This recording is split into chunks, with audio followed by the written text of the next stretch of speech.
राजस्थान के एक गांव में इच्छाधारी नागिन ने दिया एक बच्चे को जन्म, परंतु गांव वालों ने कर दी यह गलती, जिसके बाद जो हुआ देखकर सभी लोग भयभीत रह गए। दोस्तों, ये चमत्कारी घटना है राजस्थान के एक छोटे से गांव कुंभलगढ़ की।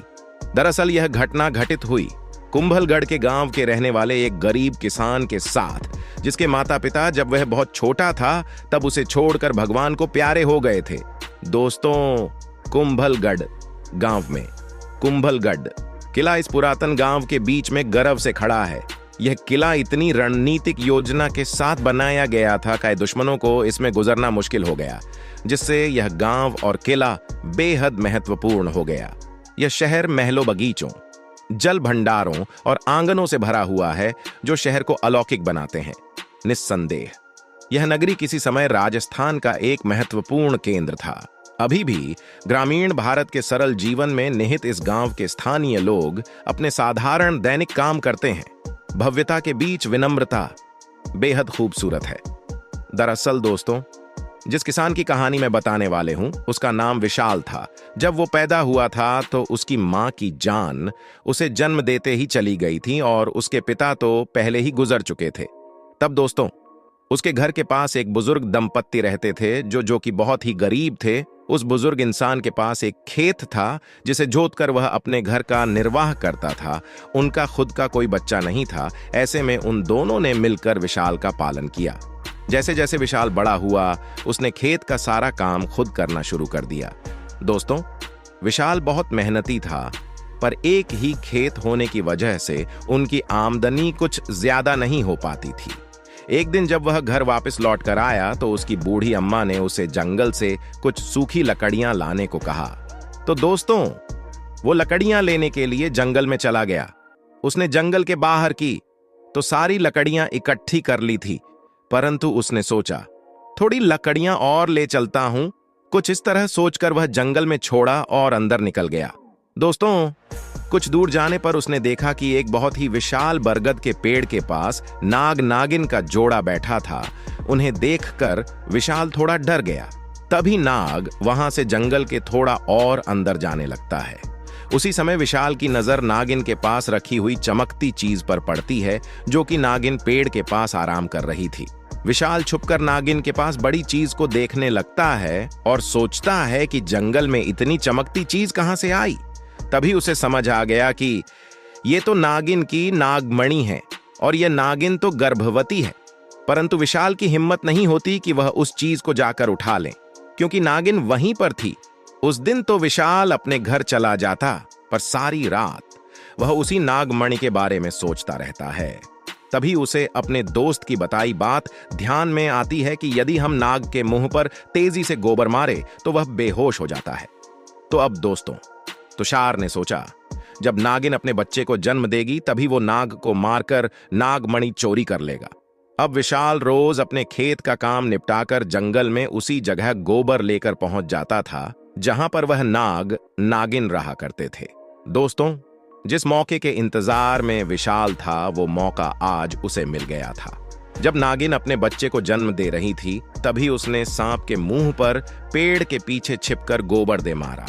नाग गोबर लगने की वजह से बेहोश हो गया और उसने पास पड़े एक बड़े से पत्थर से नाग को खत्म कर दिया। और अब उसने उसी पत्थर को उठाकर नागिन और उसके बच्चे पर दे मारा। और विशाल ने नाग के नीचे पड़ी मणि को उठाया और घर की तरफ भागा। दोस्तों, वो नाग मड्डढ़ी को लेकर घर आ गया था और उसने उसके बारे में किसी को कुछ नहीं बताया और नागमणि को हाथ में लेकर इच्छा जाहिर की कि जो मेरे खेत में फसल है वह बहुत ही अच्छी हो और महंगे दाम पर बिके। परंतु दोस्तों, उधर जंगल में नागिन किसी तरह बच गई थी, बस बेहोश थी। जब उसे होश आया और उसने अपने बच्चे और नाग को मरा देखा तो नागिन बेबस सी हो गई।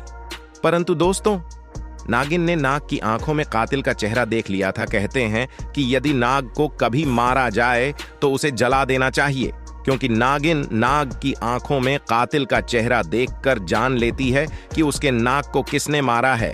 अब नागिन का गुस्सा 7वें आसमान पर था और उसके दिमाग में बस एक ही शब्द चल रहा था और वो था बदला। दोस्तों, ऐसा करते करते अब उसके पास खेतों की संख्या काफी बढ़ गई थी और उसने अब अपना घर भी बहुत ही सुंदर बना लिया था। बुजुर्ग दंपत्ति भी उसकी इस कामयाबी पर बहुत खुश थे, परंतु विशाल ही इस बात को जानता था कि ये सब कुछ से नागमणि का ही कमाल है। अब दोस्तों, गांव में हर जगह तो विशाल का नाम था और उसे गांव का मुखिया बना दिया गया। विशाल भी अपना काम बड़ा ही मन लगाकर कर रहा था, पर दोस्तों नागिन अभी भी विशाल से बदला लेने के लिए तड़प रही थी। एक दिन विशाल को किसी काम से अपने गांव से 2 दूसरे गांव जाना था। वो सुबह सुबह अपने काम के लिए घर से निकल गया। तभी दोस्तों आधे रास्ते उसने एक लड़की को बीच रास्ते में रोते देखा। दोस्तों उसकी उम्र महज 24 साल की होगी। विशाल ने अपनी गाड़ी को रोका और उससे रोने का कारण पूछा। उसे लड़की ने बताया कि मेरा नाम शांति है और सड़क हादसे में मेरे माता पिता की मृत्यु हो गई। अब मेरा इस दुनिया में कोई नहीं है। तब विशाल ने कुछ सोचकर बोला, कोई बात नहीं, तुम मेरे साथ मेरे घर चलो। दोस्तों दिन ऐसे ही बीतते गए। कुछ दिनों में विशाल और शांति में कब प्यार हो गया, विशाल को पता ही नहीं चला। परंतु दोस्तों ये जो शांति थी वो वही नागिन थी जिसके और बच्चे को विशाल ने मारा था। वो विशाल से बदला लेने आई थी। दोस्तों एक दिन विशाल और शांति जो कि नागिन थी, दोनों एक नदी किनारे बैठे आपस में बातें कर रहे थे। तभी शांति बोली, विशाल तुमने यह गले में चमकदार जी कौन सी चीज पहन रखी है? दोस्तों विशाल ने उस मणि को ताबीज में डालकर अपने गले में धारण कर रखा था। तो विशाल बोला, अरे कुछ नहीं, बस साधारण सा लॉकेट है। परंतु शांति को शक हो गया था। उसने कहा, क्या मैं इसे थोड़ी देर के लिए पहन सकती हैं? जिस पर विशाल को गुस्सा आ गया और वह उस पर चिल्लाने लगा। तभी शांति वहां से उठकर चल दी, लेकिन विशाल ने पीछे से आवाज देकर कहा कि चलो ठीक है, पहन लो, पर थोड़ी देर में मुझे वापस कर देना। दोस्तों जैसे ही शांति ने उसे नागमणि को धारण किया और वो अपने असली और भयानक रूप में वापस आ गई, क्योंकि दोस्तों वो बगैर मणि के केवल अपना रूप बदल सकती थी। परंतु अब उसके पास मणि थी। उसने विशाल को सारी घटना याद करवाई कि कैसे तुमने मेरा घर संसार मुझसे लूट लिया था और आज मैं तुम्हें नहीं छोड़ूंगी। और दोस्तों नागिन ने विशाल को 10-10 कर मार डाला। अब नागिन का बदला पूरा हो चुका था। वो वापस जंगल में उसी पेड़ वाले स्थान पर वापस चली गई। तो दोस्तों इस घटना ने यह जाहिर कर दिया कि नाग नागिन से पंगा भूलकर भी नहीं लेना चाहिए। दोस्तों नागमणि एक रत्न की तरह होती है जो काफी ज्यादा चमकदार होती है। इच्छाधारी नाग के पास ही नागमणि होती है जिससे वह किसी का भी रूप धारण कर सकते हैं, और कहते हैं कि यदि नागमणि इंसानों को मिल जाए तो वह कुछ भी कर सकते हैं। इसीलिए लोग नागमणि को पाना चाहते हैं। कहते हैं नाग 100 साल की तपस्या पूरी कर लेता है तब उसे यह नागमणि मिलती है जो भोलेनाथ उसे स्वयं देते हैं, और 100 साल के हो जाने के बाद एक नाग इच्छाधारी नाग नागिन हो जाता है। इससे हम यह समझते हैं कि हाँ, इच्छाधारी नाग नागिन होते हैं और नागमणि उन्हें रूप बदलने में मदद करती है। तो दोस्तों आज की जानकारी अच्छी लगी तो वीडियो को लाइक और चैनल को सब्सक्राइब करें।